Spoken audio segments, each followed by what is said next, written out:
Good evening again. Hello, patrons of the Market Theatre, stakeholders and friends. We'd like to welcome you once again to the Market Theatre Foundation. Thank you so very much for joining our dress rehearsal a few minutes earlier. We're now well prepared to continue with the wonderful celebrations. And with that, we say 45 years of the Market Theatre is so incredible in that the story is still unfolding. We'd like to welcome you all to these wonderful celebrations amid this great pandemic. We all do know that it's very important and critical that we celebrate this wonderful milestone. I don't want to talk as much as our minister, who unfortunately could not make it due to other commitments. I will talk a little less so that we can party a little more. I'd like to introduce the program today by reading something I think is very fitting, a letter from the man who owns the name to the space that we're in right now, the Man Foyer. He's written a wonderful letter that I am privy to James Ngcobo, the artistic director of the foundation. And it reads, Dear James, many happy returns of the day of the market's 45th birthday. I am so happy that you have created such a busy year filled with theater, music, performances that show so many sides of the theater that we love. To celebrate this grand theater now reaching its middle age, I wish you and the market a long life full of good things that celebrate what we dreamt of when we started all those years ago. When Bonnie and I stood in the street in front of the Market Theatre during a break in rehearsals of The Seagull and looked at the helicopters flying overhead, making a beeline to Soweto, we looked at each other and said, how are we going to make any difference? Bonnie looked at me and said, we must work. That is our dignity. We walked back into the theatre with a sense of purpose. Go well, be well, stay well. God bless you and all who work at the Market Theatre. Manny. And in reading that, I too, my heart was touched. I think it really shows resistance and the spirit that we have and the love of the arts. And we will continue to be a great reflection of what is outside, and we'll bring it to our spaces. And now I must say, on a personal level, one of my favorite seasons that our artistic director does share with us is a season he calls the Continental Series, where he brings plays and playwrights from the African continent. And with that, I took a wonderful word from the Adinkra symbols. It is called Sankofa. And the literal meaning of it is go back, fetch, and come home. And I think in Market Theatre, there's one person who understands the true meaning of home, and that is, of course, our new CEO, Mem Tiamo. She left us to go explore greater places and go learn so that she could come back and bring us such wonderful skills. So she's come home, and I think she is rightful in opening tonight for us. We'd like to welcome our CEO, Tsiamo Sibande.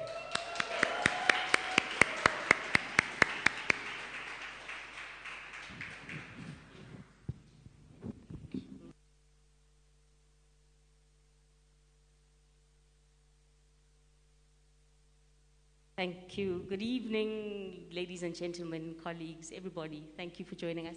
Thank you, Busi. Am I supposed to take my mask off? No, it's fine. Thank you. That's okay, thanks. Good evening. My job today is going to be very short, just to welcome everybody. As introduced, I'm Tsiamo Mokhadi Sibande, the Chief Executive of the Market Theatre Foundation.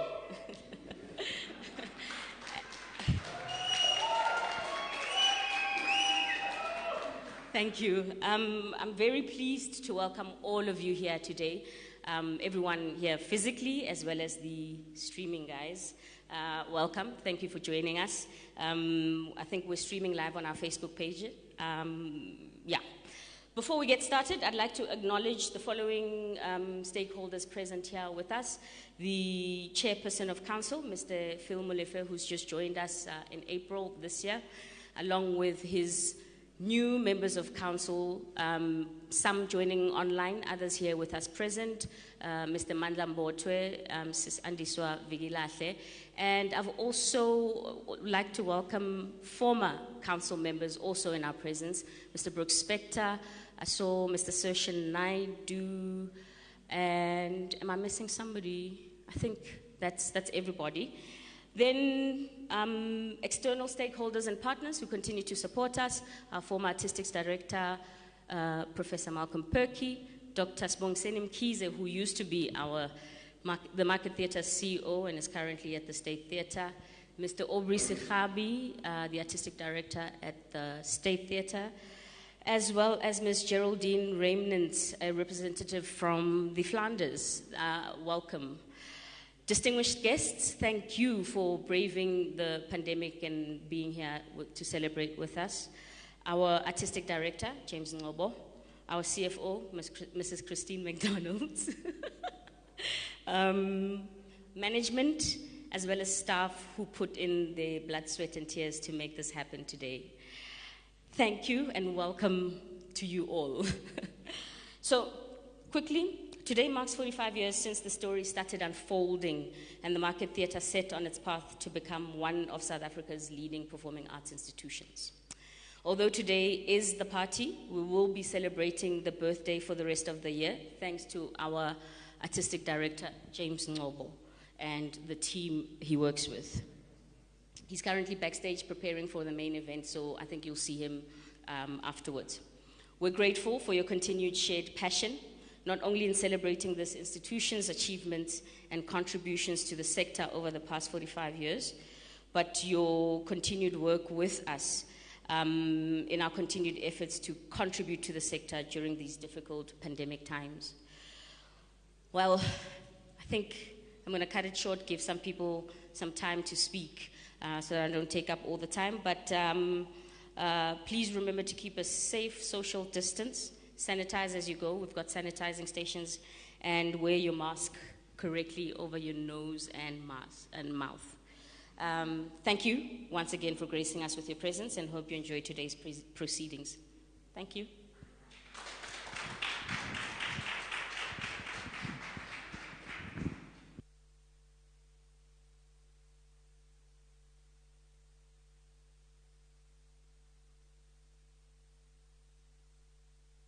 Thank you so very much, Tiamo. Thank you so very much. You see, we've got a leader. She told you to nicely without fighting. And whilst we're here, I might want to remind you to please take time if you are going to need a comfort break, as we will be enjoying a show at some stage of tonight. And I can see we're enjoying some refreshments, but the Barney Simon does unfortunately not allow movement in and out of the theater. So I do remind you, should you need to take a break anytime as we talk in the speeches, feel free to use our special places. That was wonderful, Tiamo, and again, it is unfortunate that our special ambassador, John Gani, could not make it tonight due to his wife not being well. So we hope that they are well and that we keep them in our prayers, and we know the space. I'm particularly disappointed that you couldn't come, because for the first time I could look at Dr. John Gani in the eye and say, Wakanda, thank you. And say things like, you know, it is nothing but the truth that you have made us a big, big, big person. Aha, cheesy. I tried something, but I have to tell you, when I was thinking about how to introduce Dr. Gani, you don't even know where to begin. And in reading some of his past writings, something really beautiful hit me. He had once said in an article that for him, his highest accolade ever was when his father, 3 months before his passing, had said to him, "You are now an actor." And I think all of us know in this wonderful space that when you're acknowledged for doing that which you love, when you're acknowledged for telling stories of a people, of truth, and you are celebrated and honored, it is quite a special feeling. So once again, thank you for everybody who's got a meaningful contribution to the Market Theatre Foundation being where it is. That is not to say you need to stop buying tickets. Continue. Right. With that, I would really love to introduce our very new chair at the Market Theatre Council to speak further on this wonderful program. Mr. Phil, would you kindly join us? Welcoming Mr. Phil Mlefe, our chairperson.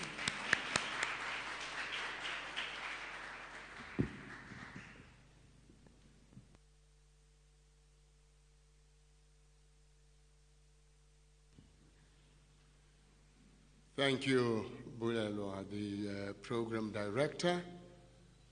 Let me also thank the CEO, Tiamo, for laying the ground so that we all can stay within a lane that she has established. Good evening, ladies and gentlemen. I am very pleased to be here this evening to join with all of you in celebrating 45 years of this great institution. I think we should give that a big round of applause.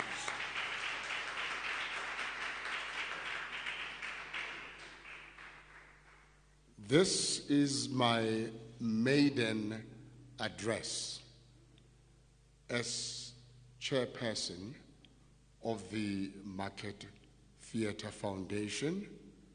So I am very delighted to speak to all of you, a range of stakeholders, some of the people we have worked with in years gone by, and even those that we are joining now, I think the story goes on. The story is unfolding. Briefly, because I said I don't want to speak, I just want to make a few remarks. I cannot help but recall the time when the Market Theatre opened its doors in 1976. It was 5 days after June 16, to be precise. A gulf had developed between Soweto and what was then the wide suburb of Johannesburg. And at the height of the upheavals, we had no-go zones.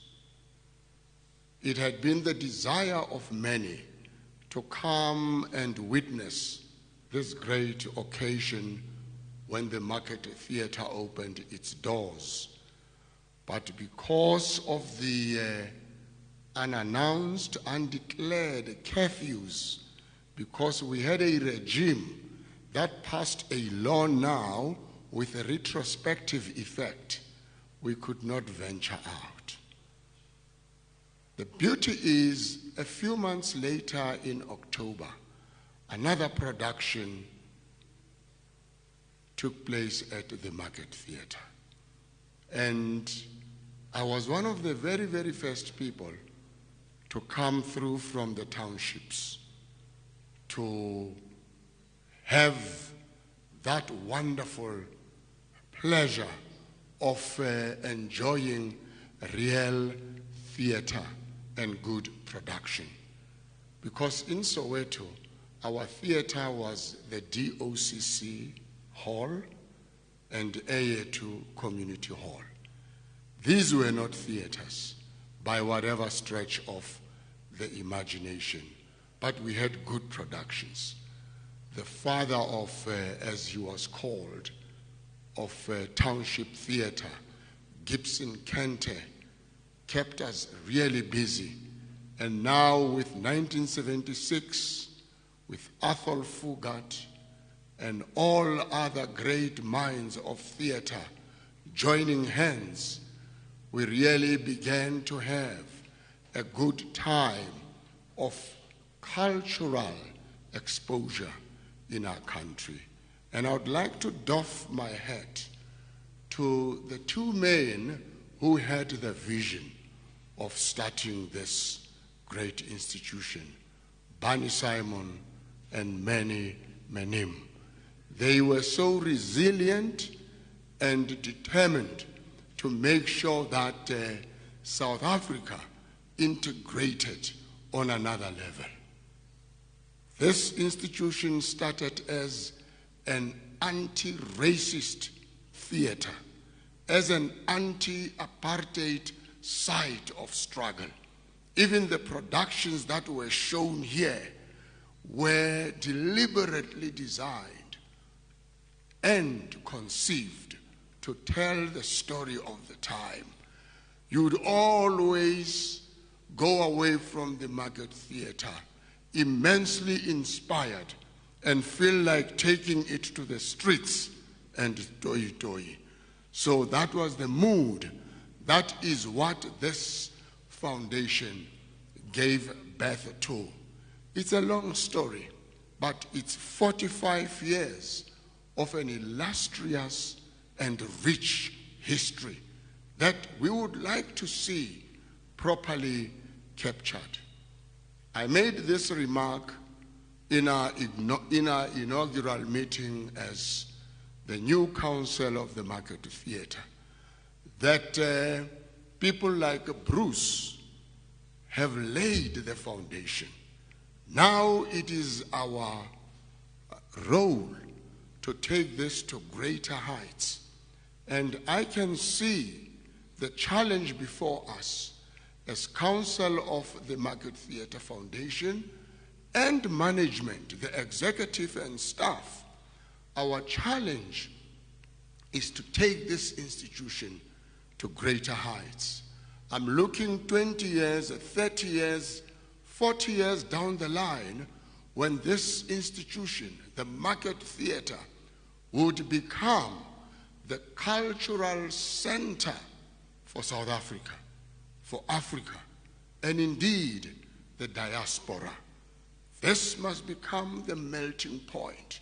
The Market Theatre must be positioned to be an internationally renowned theatre, one in the league of great global theatres in the world. And it is my determined commitment that as council, brief as our term may be, the brick is going to be laid. And the last point I wanted to make is these buildings, some of which are lying fallow or have become white elephants.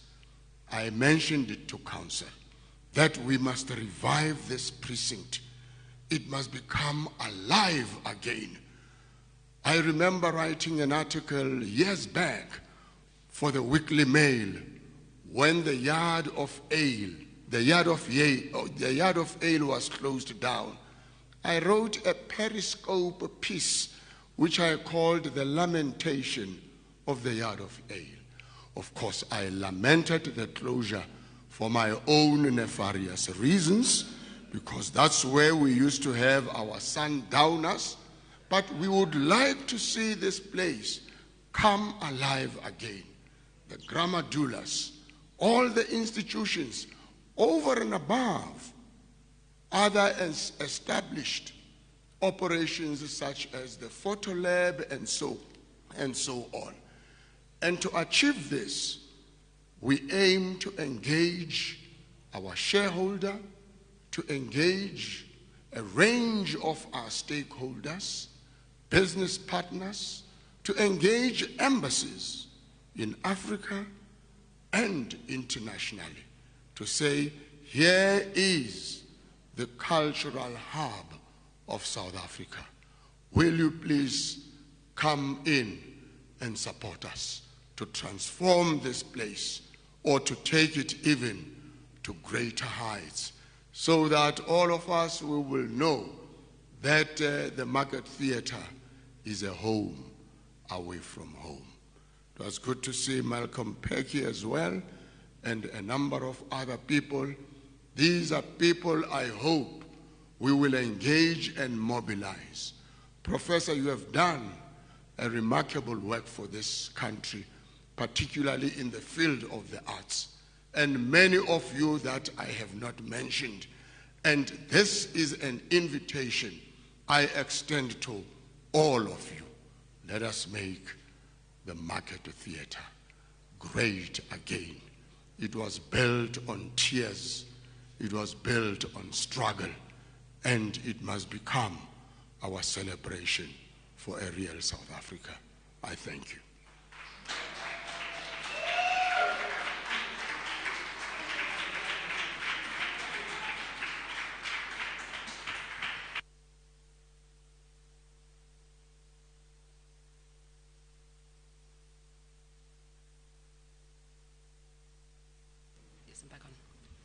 Thank you so very much for those wonderful words, and I think it's indeed true. The Market Theatre is great. Let's make it great again. Let's continue to show that we really do shape contemporary creative narratives. We have a wonderful team, we have wonderful support. We love the arts collectively, and so that should not be a challenge. Again, without speaking much, I do have to share a vision that our artistic director did have of celebrating this year. And for him, it was very, very important to make a contribution to previous works and the previous elements that make this wonderful theater. And this year, he's chosen to use exhibits to showcase all of that. And as you go around the theater tonight, you'll be happy to see that at Pebbles, we have got an artistic exhibition, 45 young actors who have done wonderful plays over the last couple of years. We do upstairs have a set exhibition, which I'll explain to you just before we enjoy a performance, which in itself is an exhibition.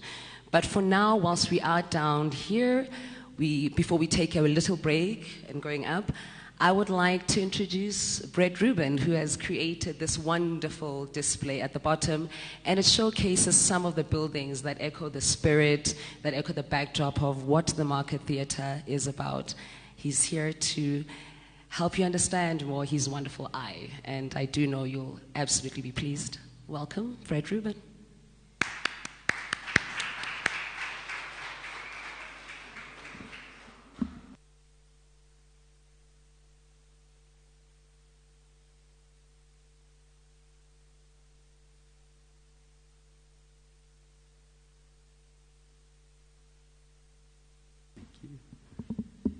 Good evening, everyone. To the Market Theatre team, former directors of the Market Theatre, esteemed guests. It was an incredible honor to be asked to produce the work that's on display on the wall here on this auspicious occasion of the 45-year anniversary of this amazing, iconic sort of centerpiece of Johannesburg's art and culture. And when James sat down with me to discuss ideas towards what to do to honor this occasion, it was a really difficult brief to kind of tackle. So I began with looking at the history of what the Market Theatre was built upon. As our esteemed previous speaker mentioned, the Market Theatre was synonymous as the theatre of the struggle. And when I looked at that, 5 days after June 16th, the sort of courageous idea to create this theatre, I found a reference that contextualized it for me, which is a quote by Albert Camus that says, "All good deeds and indeed good ideas share ridiculous beginnings." And the idea of something being ridiculous until it's seen as a good idea really shows the courage that it takes to do something of that nature.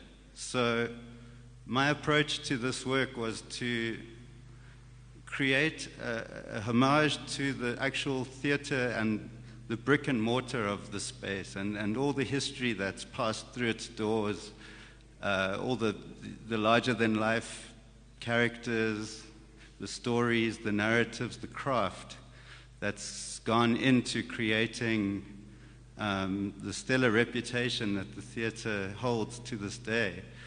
I remember once on a shoot here, I found myself alone with Dr. John Carney in the John Carney Theatre, and we were chatting, and he said to me, do you understand the way that the theatre managed to operate in those days?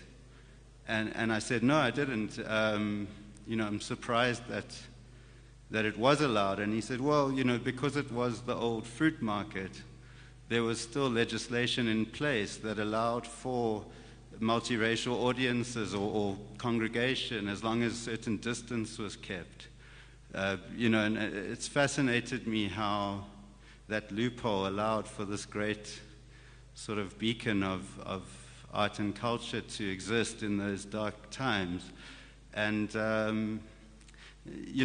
woven into the images are lines from different sources, different productions, different sort of things that has inspired James over the years that he gave to me to weave into these multi-layered images. One that jumped out to me, it's a Brecht quote that says, the role of art is not to hold up a mirror to reality, but rather a hammer to shape it. And, I really think that South Africa has this incredible rich heritage of art and culture that has truly shaped reality to overcome the greatest of obstacles of the times. And long may that last. Thank you.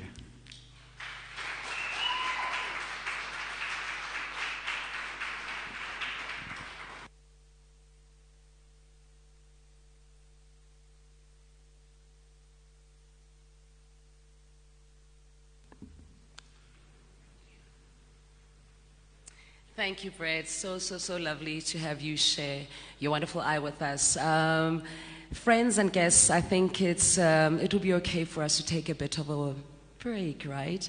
I'd like you during this break to take time to go and, of course, relieve and, have a cigarette, because we will be going upstairs, up the John Canny stairs, so that we can enjoy yet another exhibition and a wonderful performance. 5 young performers, 5 monologues that have been played over the last couple of years, directed by James Ngcobo. But in the meantime, I'd like us to take a 10-minute break, refresh, have a look at some of the wonderful exhibitions that are on the floor, and we look forward to continuing and enjoying before we celebrate and cut some cake. Thank you.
Lana, would you like to come back? Or Yeah, please, can you take Crosby Lucy? Yeah, just not yeah. that side. Okay, let me sit down because I know I'm the tallest in the country.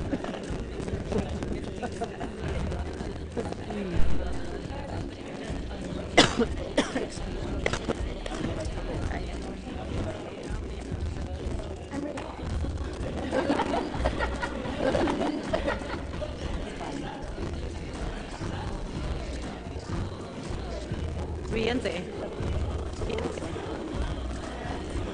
Finish up. Okay. No, it's to finish up. Fine. It's okay.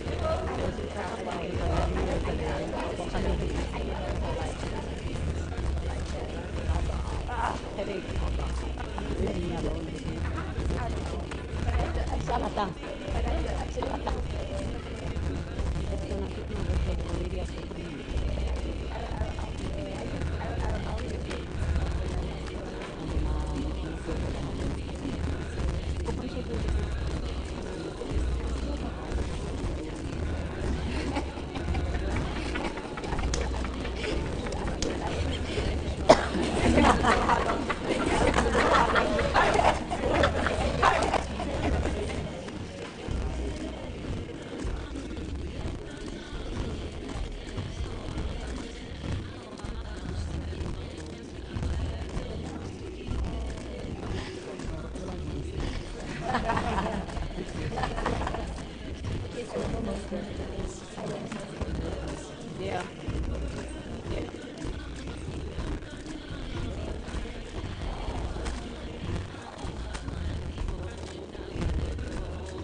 Siyanamukela Market Theatre. Sicela niqaphele lokho okulandelayo. Siyazibandakanya ukuqiniseka ngazo ezempilo nezokuphepha ukulandela imithetho yobhubhane le-COVID-19 ngaso sonke isikhathi. Sicela nifake izifonyo ngaso sonke isikhathi somdlalo. Gcina umthetho wokuhlalela kude nabanye ngokungahlali ezitulweni ezinophawu luka-X. Uma kuvela ingozi, thola umnyango wokuphuma oseduze nawe. Abasizi bazokuyisa endaweni ephephile. Thatha leli thuba ukucisha umakhalekhukhwini wakho. Sigcizelele ukuthwebulwa kwalomdlalo ngandlela zonke akuvumelekile. Uma kukhona ofuna ukukubuza, cela usizo. Seningahlala ngokunethezeka nithokozele umdlalo.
My family likes jokes.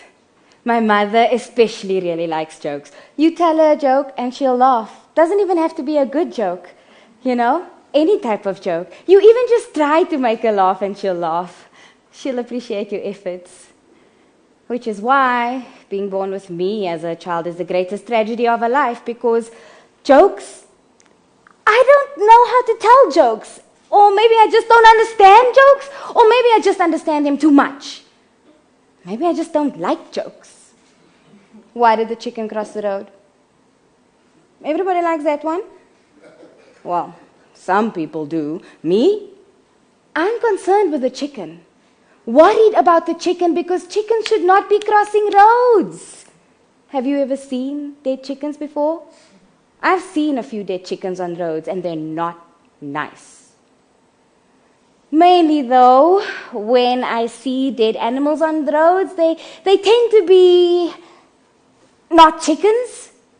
I've seen impala, I've seen snakes, I've seen frogs, lots of frogs. They're bad road users. I once kept a journal of all the things in my life, and the biggest thing that I noted down was dead animals on roads. I'll be honest, I've never seen a dead chicken before. That was a lie. Maybe I was trying to impress you with my chicken tourism. But the frogs were real, and the snakes, and the impala. See why my mother's greatest tragedy? I have 2 brothers and 1 sister, and they make her laugh a lot. They fart, she laughs. They do a funny walk, she laughs. They always laugh together. They're not even very talented, but at least they try. I don't try. I've given up joking. Now I just avoid jokes. Which is why, when she made the joke about the ghost being at the door, when we heard the knocking, I didn't laugh. They screamed. I didn't laugh. And then my mother went to the door, and the ghost came into our house.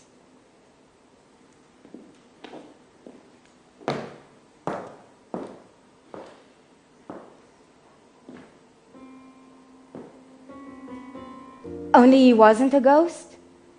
He was a man, and he was covered in blood because he'd been beaten, and he couldn't tell us how he'd been beaten because he'd been kicked in the face repeatedly until his teeth smashed in and his jaw broke.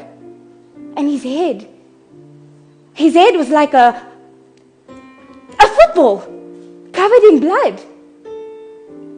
He could only groan like a ghost, even though he wasn't a ghost. And my mom, she used her cell phone to call the ambulance, and my brother, my elder brother, he ran to get help, whatever help he could get. And my mother, she laid the ghost on some blankets we'd later have to burn. And she cleaned him, and she talked to him gently. My mother's a good joker and a good woman. She told him, and we listened carefully, she told him he was going to be okay. He was safe now. She could take care of him until the ambulance came. At first, when we heard the knocking, we thought it was my brother, my elder brother, but then we remembered he had a key for our door, and so my mother went to the door, leaving us with a ghost. And he was breathing a bit funny, and we were breathing a bit funny now too, because the ghost's head, it was getting bigger than a football. The ghost's head was swelling to the size of a basketball, and it's really hard to breathe when you're in the same room as someone whose head is the size as a bloodied basketball. And then we heard the banging, and my mother came into the room now, and she told us to be quiet, and she looked like a ghost now too. And then the shouting, and it got louder, and the shouting got louder still, and they shouted, "We know he's in there!" And they shouted again, "We know he's in there!" And my mother shouted back, "I'm going to call the police!" And we heard a shot.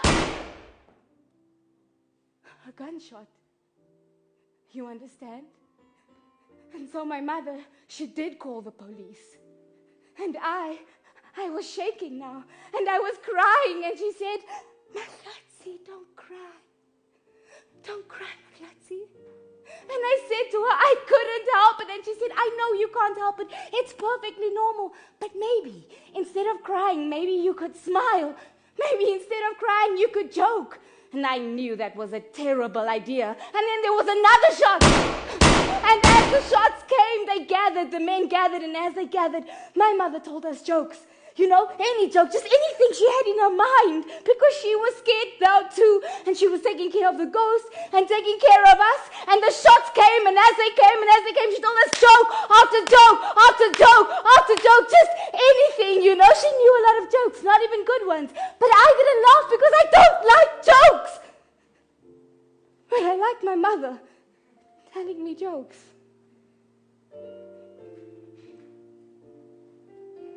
I don't really remember what happened exactly after that. But my brother, my elder brother, he said it wasn't until the ambulance came that the men ran. And they ran because they thought it was the police. My mother stopped talking to me when the ambulance came, and she helped him, put him in the back of the truck, and they sped away.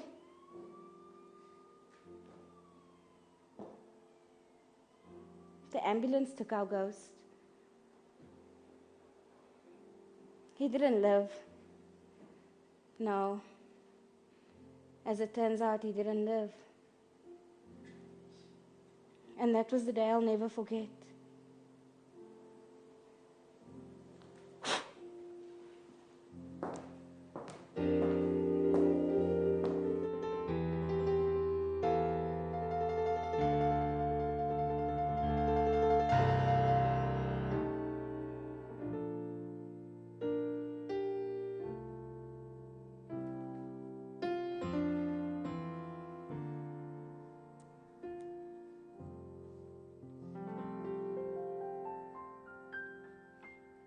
black and white and green. The shoes, white on the soles and black on the inside and green stripes down the side. Like a Technicolor zebra. Anele bought them 17 days ago. The money for it, the shoes, he kept in a jumbo black cat peanut butter jar with the label scraped off. The jar was under the bed. He showed it to me once. It was full of shiny silver 5-rand coins, full right to the brim. Anele said he kept every single 5-rand coin he ever owned. They were all safe in the jar, with the lid screwed on tight. I don't think he kept every single coin. He sometimes stretched the truth a little. Pulled it here and pushed it here to sound more interesting. But on a day last month, he emptied the jar on top of the duvet and counted the coins one by one. 420 coins. 420! Yo! Almost 60 over the number that he needed. I had never seen so many shiny silver fives in my life. Yo! What are we supposed to do with all that money? Buy a new tin for the roof of the house. Kentucky Fried Chicken for supper every day. No, I had so many ideas. I couldn't keep it in. But Anele said no. It had taken him a long time to collect these coins. Months of no trips to the bicycle, no airtime for his phone, months of walking and not taking the bus, months of going to and from school without a sandwich, and now it was finally here. The day we would get the shoes. That Saturday, we took a taxi to the center of town. I'm telling you, Anele couldn't sit still the whole time. He was wiggling his bums around as if he had worms in his belly. The coins were rattling in his backpack. It felt like ages and ages before we finally got to the shop where his shoes were on display in the window. Yo, they had a glow around them, like they were lit from the inside. They were magic, I think. Yo! The shop owner couldn't believe how many coins we had. He counted them all, one by one, made stacks of them, skyscrapers. Yo! And then he called the other shop assistants to come look. Mike! Mike! Michael! Hey, what's the one on us? Anele was so impatient. He took the shoes out of the box immediately, took the balls of paper from the toes, put his feet in there, and he did a jive around the shop. Yo, the shoes are so bright and new. They made my brother look like he could fly, like he could just whiz right up and keep flying higher and higher. Yo, I was jealous of my brother. But happy too. He had the nicest shoes of anyone I knew. When we walked home that day.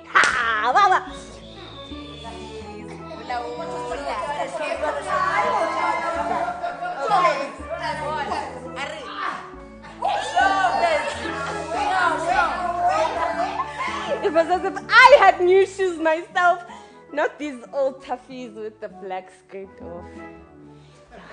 When he took them off that night, he put them right next to his mattress. If he was allowed, he would have slept in them.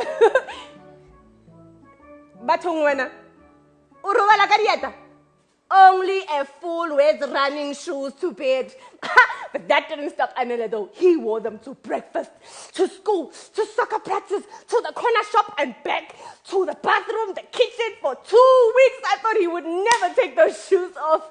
Yo, those shoes made my brother fly up and down the township, his feet never touching the ground.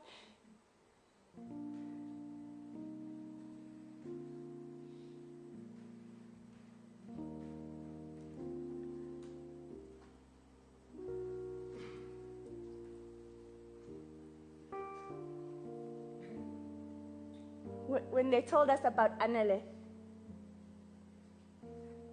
Ma said the funniest thing. She said, I should have let him sleep in those silly shoes. I said, Ma, that wouldn't have helped.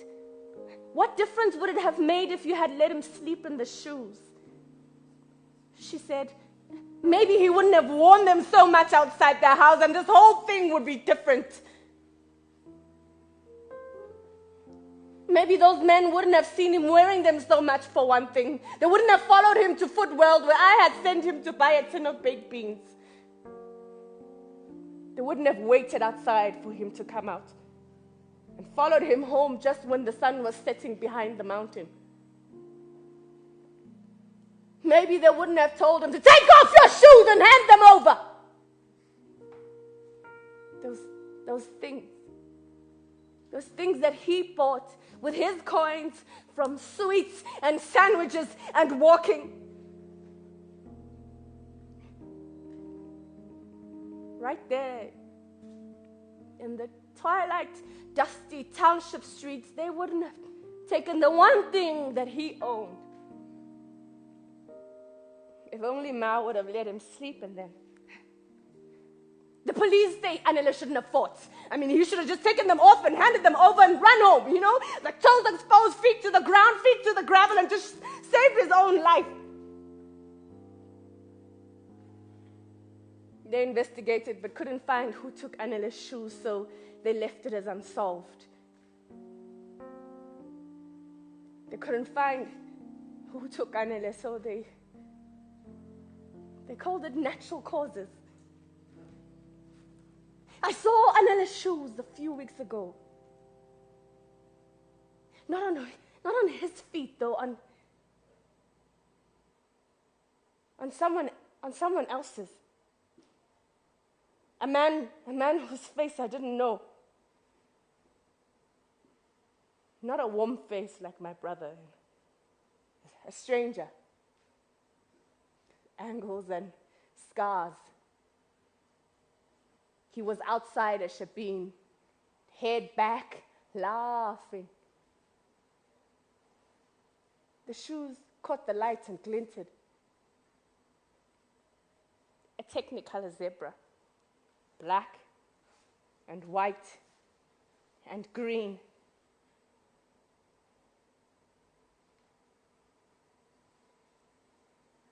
I watched him for a while. He stumbled away, drunk on beer. The magic of the shoes had worn off. This man didn't fly like my brother. His feet stuck solidly to the ground, earthbound,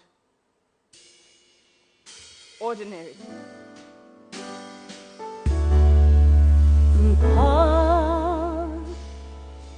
Kisibuka satulwanata ratola tuna taboli butite ha kibona wena bilu yakai sitwa hubifa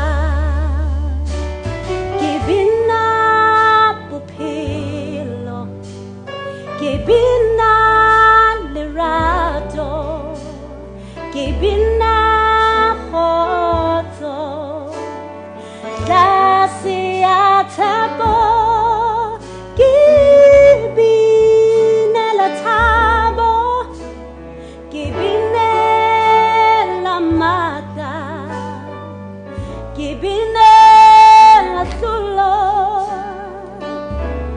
Kibina pina tatolo, kibina la bana, basi bitiliniti, kibina la wena, lina.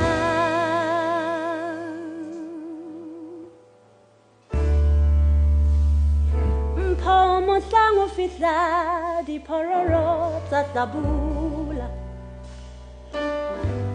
Mono kazanyo rula, mahanu aruna kafela. Hasala upenya, kakira sete nnete di kgothatsa lefifi ho wela boroko ke bina bophelo ke bina lerato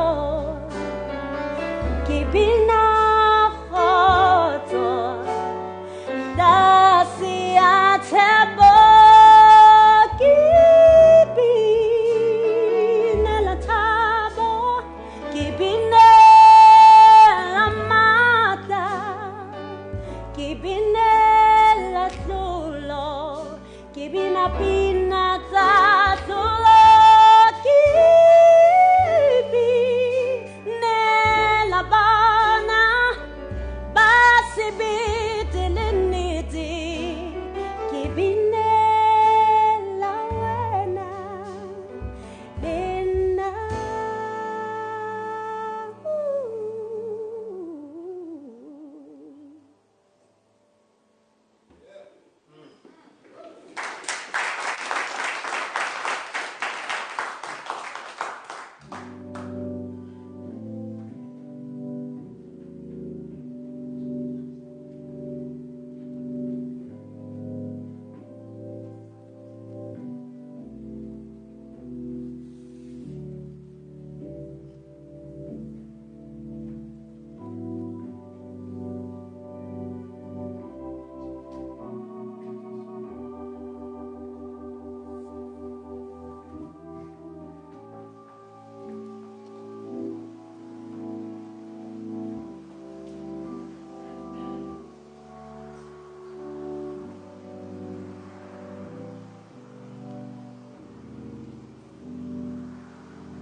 Komutso told me where to find you. Here. I brought you these. I picked them up in the veld behind your mother's house. You know, where we used to play when we were small children. You always watched the road in case your father came home. He's gone to look for a job, you'd say.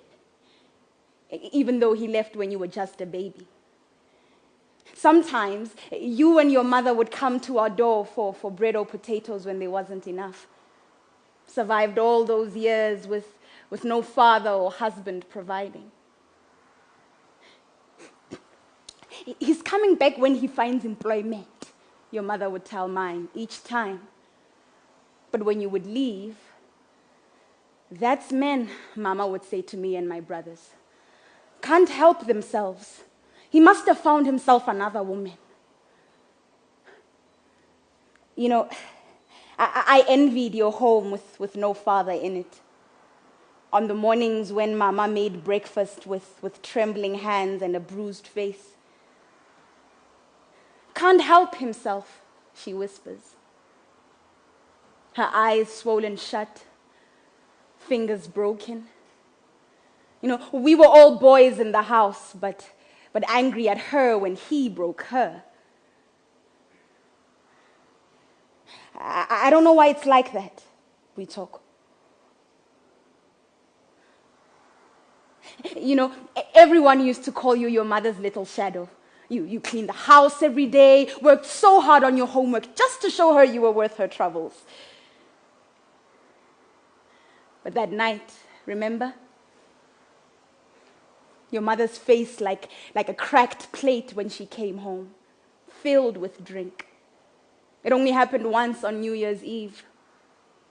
Her eyes small, her mouth tight like a fist bunched over her teeth. She pointed her loaded finger at your heart point blank and said, "It was you! It was you who chased him away. You! Crying all the time when you were a baby. You are the reason he never came back." Only once. But you never forgot. We walked in silence to the veld the following morning. The road was filled with beer cans and broken bottles. You know, on January 1st, the sky always looks too white in Mafikeng, all used up before the year has even begun. You were kicking the ground softly where the tree we used to play in had been torn out. It's not your fault, I said that morning. You didn't chase your father away, Bitoko. It's just how us men are. Yeah, something in us. He couldn't help himself. You nodded, looked away. It was the first time I noticed your beauty just starting.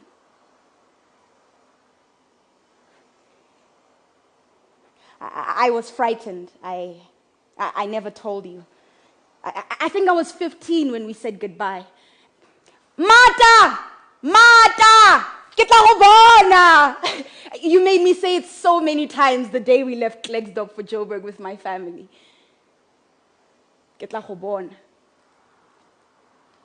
I'll see you.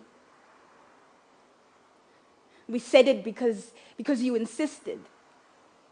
You would never leave without saying goodbye. We talk. I promised that I would see you.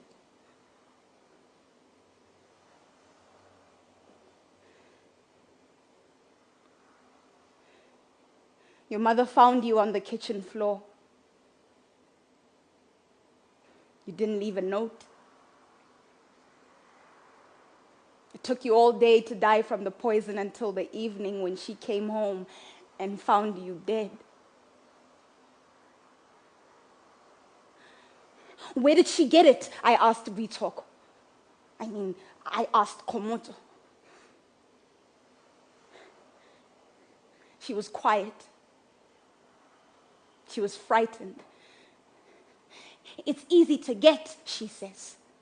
She looked scared, like, you know, they sell it on the streets everywhere now. It looks harmless, like orange sweets in a small plastic bag with no label on it. Sometimes children find it and they eat it. It looks like sweets.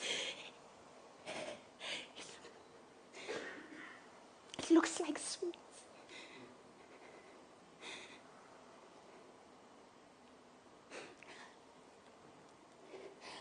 I went there to look for the letter that you never wrote. He was eating the chicken that your mother prepared. Said I should stay for dinner. Your mother was quiet. He did all the talking. You know, I admired him since we were children. Always in good shoes and a clean suit. I would watch him greet everyone on his way to church early Sunday morning, wishing he was my father. You got everything that I wanted all these years since I've been gone. The most respected man, Mulekeshini, said he loved your mother and that he would raise you as his own. I sat there at the table with him while your mother stared out of the window. He was asking me questions, but not waiting for answers, telling me what it means to be a man. Your mother, silent. Your bedroom, empty. Just the mattress. I was looking for traces of you in that house. The windows that you cleaned each day, the floor you swept, the lock you put your key in when you came home from school that day. Your mother was working late and he was sitting on your father's chair. The door to your bedroom that he knocked on while you studied for your grade 10 exams. The silence when you asked who's there and he didn't answer. The door that he opened without being invited, the threshold that he crossed. The pot your mother was stirring up in when you told her quietly the next morning what he had done. The window that she stared out of with cold eyes, turning slowly to tell you that she never wanted to hear such a thing from your mouth again, or she would throw you out of the house forever. I'm not going to chase this one away with your crying. And then out the door she was, gone to work. The corner that he backed you into as he came from your mother's bedroom told you that he would kill you if you tried that again. The glass that you tried to drink water from with trembling hands as he pulled his pants up, fastened his belt, then left for work. The pieces shattered on the floor as it fell from your hands, its pieces so broken that you couldn't put them back together again. The bed that you sat on all day when you stopped speaking and never went to school again. The front door that you finally opened for Komoto after she had been calling your name for an hour. The words that you managed to say to her in whispers. The promise that you made that you would go to the police the following day. The shadow beneath the door as he listened. As he listened, then walked to the kitchen and opened the cupboard, the window that he stared out of and watched Komoto leave the house, the bed that he pushed you onto again and pushed himself into you one last time. The note that you never wrote because there was no time. The note that you never wrote because you didn't want to die.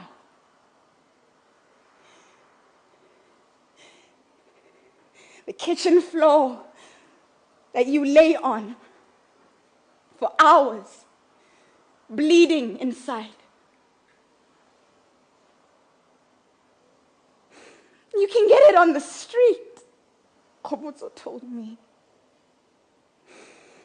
I know this because she said it so quietly, but I know because I saw him buy it the day before they told me Horui Polei.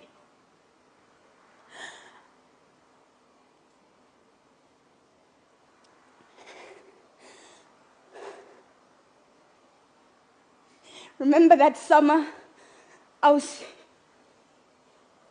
when the boys came with an axe to our field because the tree we were playing in wasn't giving any fruit. It needs more time, you begged them. But they didn't listen. They laughed and they cut it down for firewood.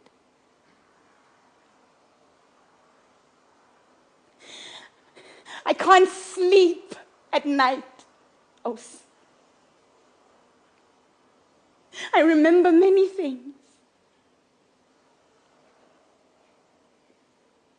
Him at that table telling me what it means to be a man as he ate chicken in your mother's kitchen. Your father, who never came home, not even for your own funeral.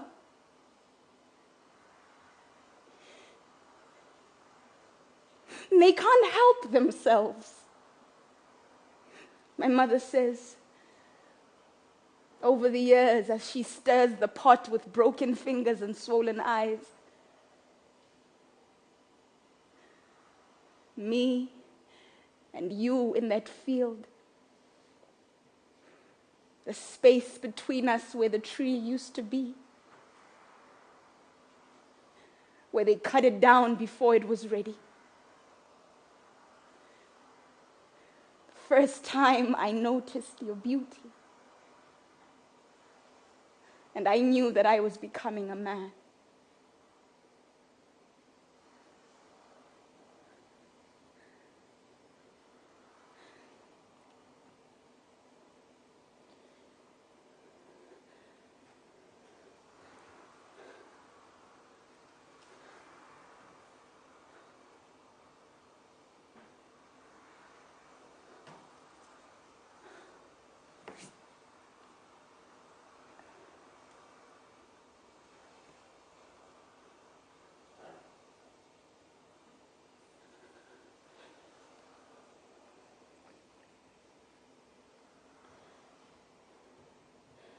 Tell me, Ausi.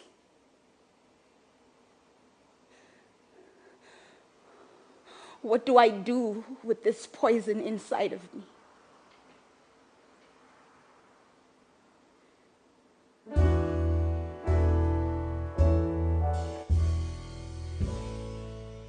For all we know, we may never meet again.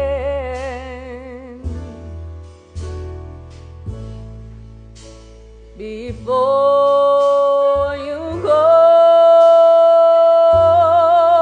make this moment sweet again. We won't say goodnight until the last minute. I hold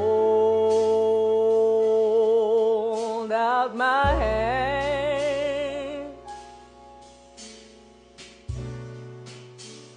and my heart will be in it. For all we know, this may only be a dream. We come and we go like the ripples of a stream.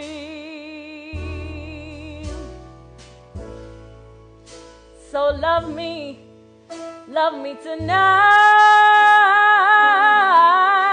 Tomorrow was made for some.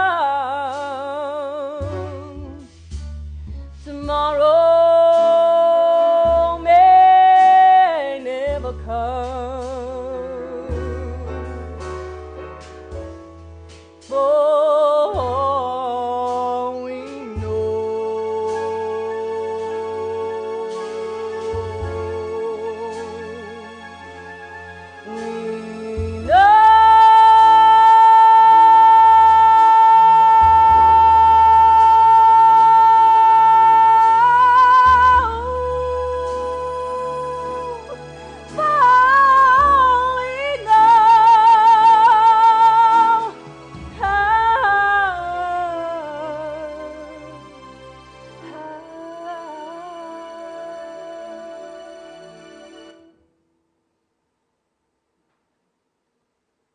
Good evening, fellow South Africans.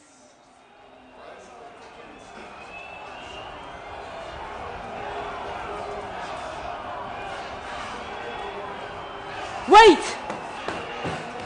Please. Don't take that. Can we talk, please? I'm begging you. Yeah, well, what did you expect when you arrived here with your damn bulldozers and hammers destroying our homes? What do you mean these aren't even real homes to begin with? What's a real home to you? Something that costs over $1 million? Oh, wow. Oh, wow. So what in your fine opinions makes a home worthy of being called a home? 3, 4 bedrooms, a double garage, 2 bathrooms, a nice large garden with high walls and a security service. Oh, let's not forget the garden and maid.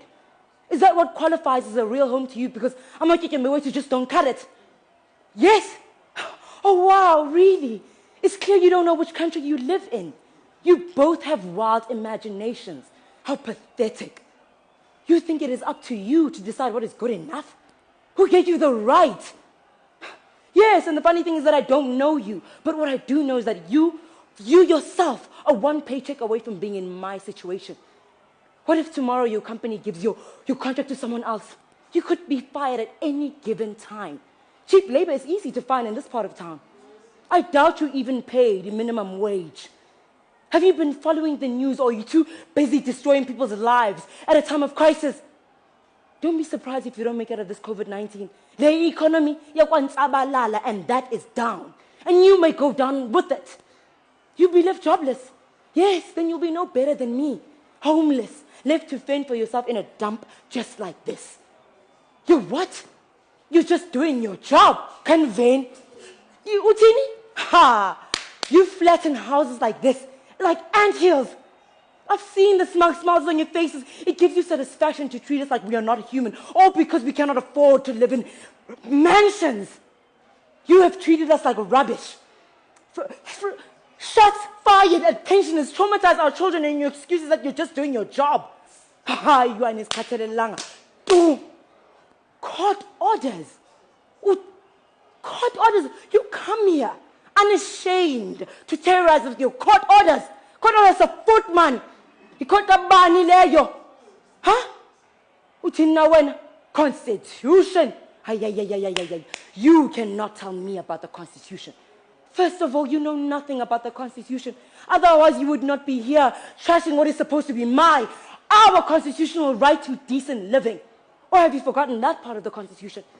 Not that this is decent. Akho manzi. Itoilet as flash. Akho nombando up. So much for that bloody Constitution. Inenza nandoni mnala Constitution. Except promise a better tomorrow with the new government. Ikabani kanye lo Constitution. Yeah, and I'm 79 and knowledge yako. Number 1, I don't want to debate with you, so just shut up.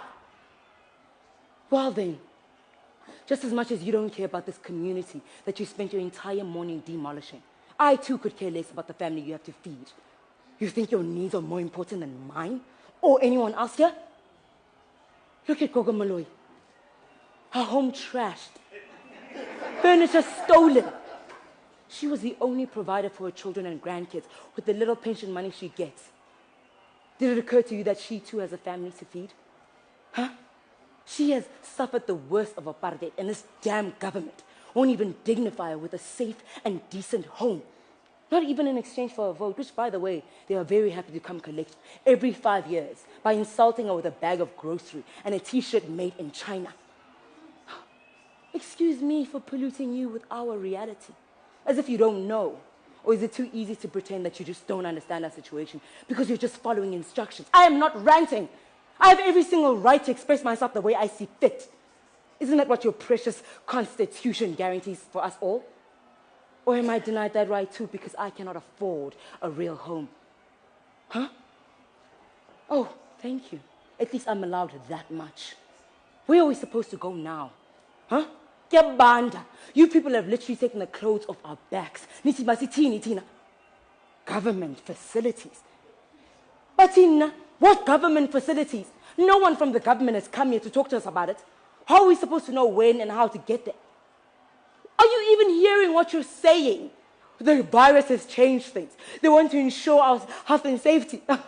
So you mean to tell me that the Constitution was not good enough for this government to do something right? It took a virus all the way from China that arrived in this country via Italy for them to get into action. Amen. I thought I heard it all.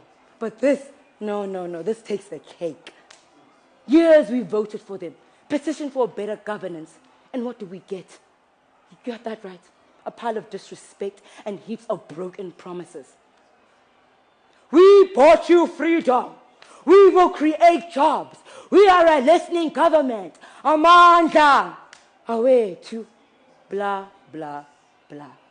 Ay baya mamela nyan. Bayas mamela izusu zabo paya.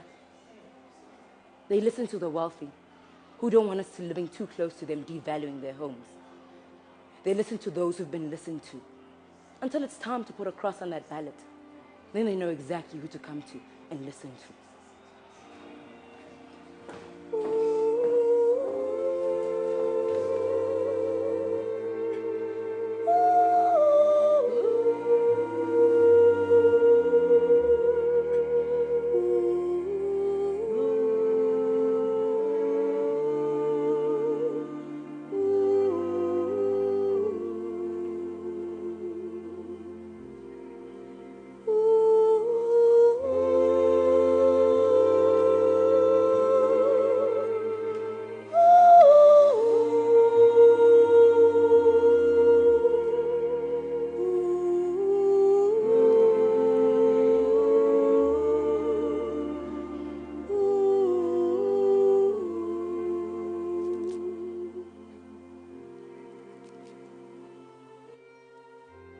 I remember that morning like it was yesterday.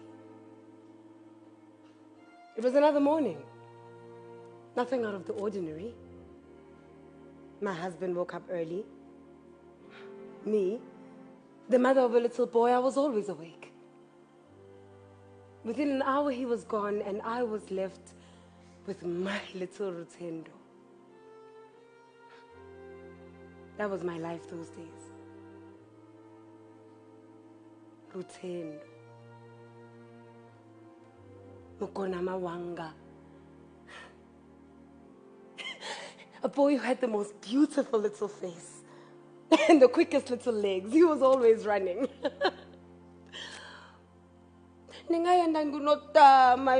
Mama. I looked at his little face and said,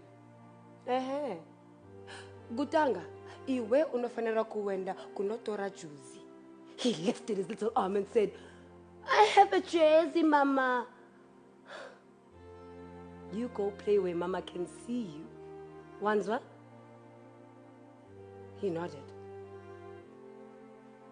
He picked up his kite. A kite that he and his father made. You know, I always thought that kite was just a bit too big for him.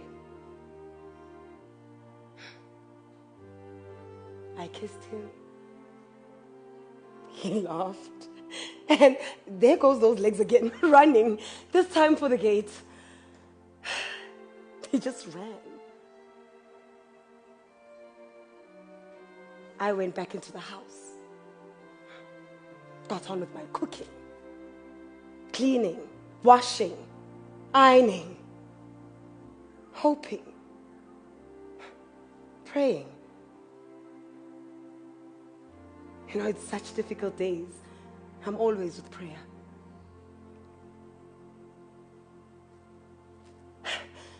And then I heard the sound. At first I thought it was crackers, but and then I realized what it was. Rutendo. Rutendo! Rutendo! I opened the front door, ran to the streets. Everywhere I looked, I could see young and old people running. They were shouting.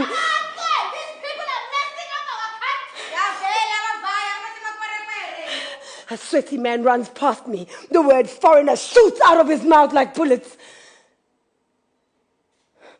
Now I realize what's going on. At this point, I had to find my son. To hold him, to give him safety and comfort. I wanted to see his little face. Hold him tight like a baby suckling on a mother's breast. I wanted to touch him so I could be free of the icy legs and the butterflies in my stomach. So long as you are alive, Mukomanawanga. That is what I kept telling myself as I was frantically searching for my son. I wanted to see his little face full of laughter, to tell him that we'll build many more big, beautiful kites with your father, to tell him that our dreams will dazzle and enlighten the southern skies. The streets, teeming with people. The fact that I couldn't find my little Rutendo, it gave me a shock, you know? Like everything was in slow motion. I called out his name over and over and over. Oh, I just had to find my son, you know? Rutendo Ripi! Rutendo!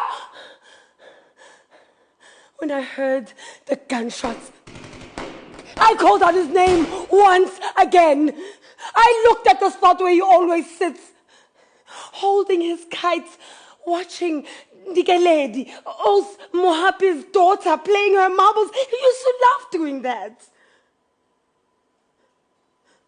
He was just playing with his kite like he does every day. The township was aflame. The streets a battleground. People running, carrying things everywhere. People running with their loot. Why? Why is my son caught up in this furnace? Surely he does not understand the level of hate spilling out in our streets. Tell me, somebody, where is he?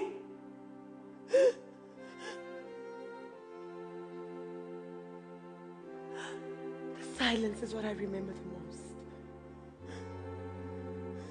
The questions in my mind. I had so many questions going through me in my mind at that moment. Where do I go? Who do I talk to? Why is this madness in our street?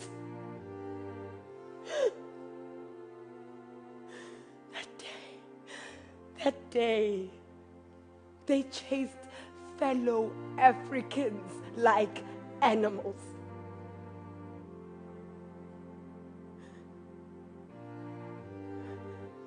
I can hear police sirens around me.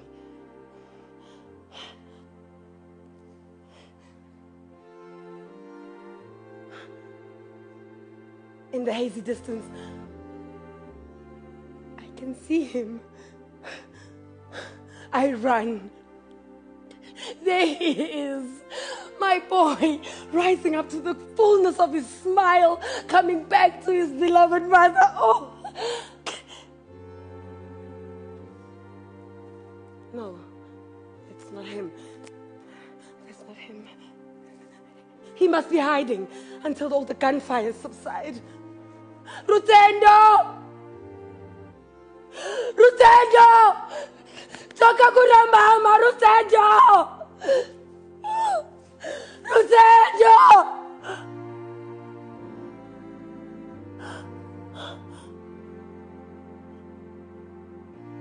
I found him.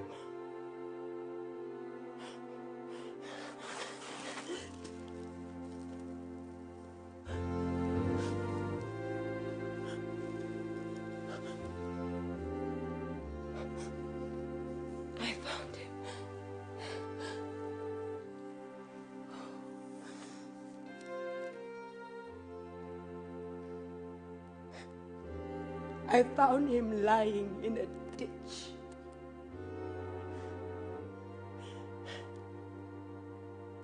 His small little body still hugging his big kite.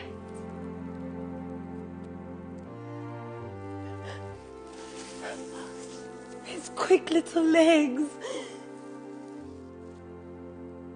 now no longer moving.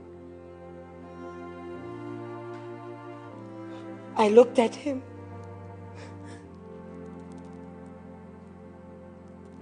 I have never seen Rutendo like this before.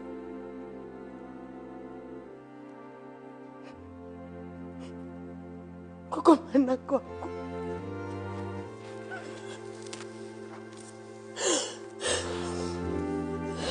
Seeing you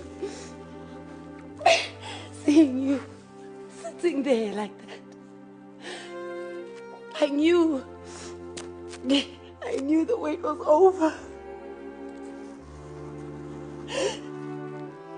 Seeing you sitting there like that,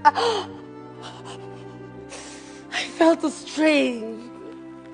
I felt lost. Solitude burdened my bones and guilt running through my veins. Why did you slip away?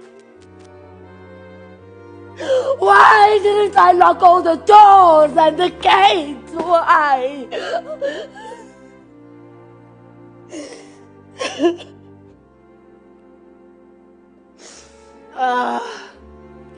Oh, those questions have haunted me for years. Insomnia strangles me. Sometimes I feel like I'm living among the dead.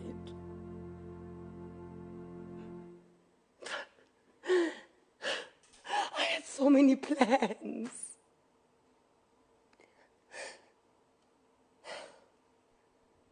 much I wanted to do with my boy.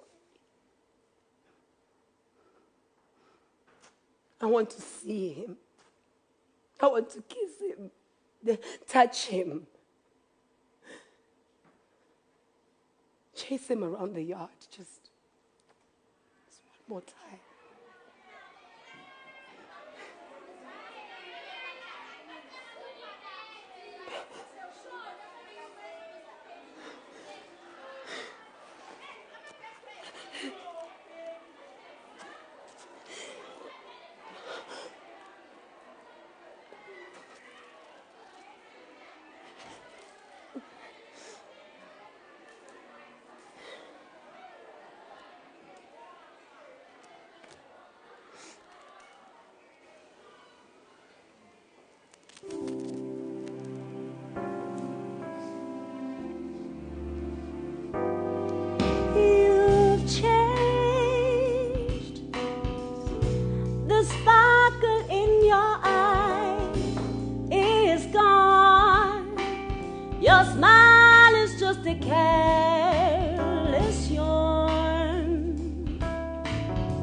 You're breaking my heart. You changed. You've changed. Your kisses are now so blasé. You're bored with me in every way. I can't understand.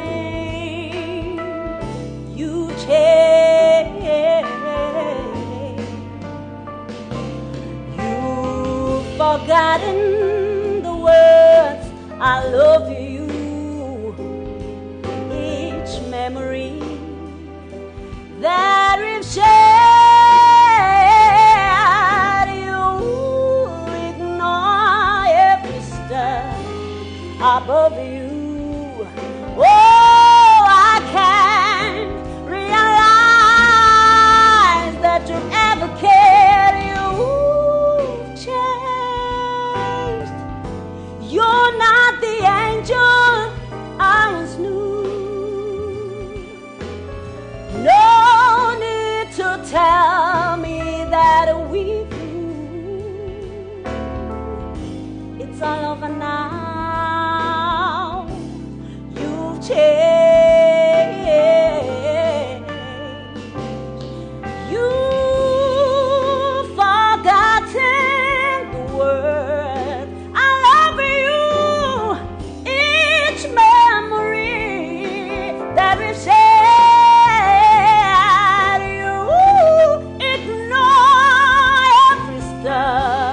Above you, oh, I can't realize that you've ever cared. You changed.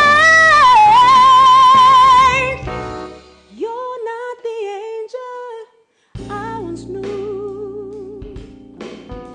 No need to tell me that we through. It's all over now. You've changed.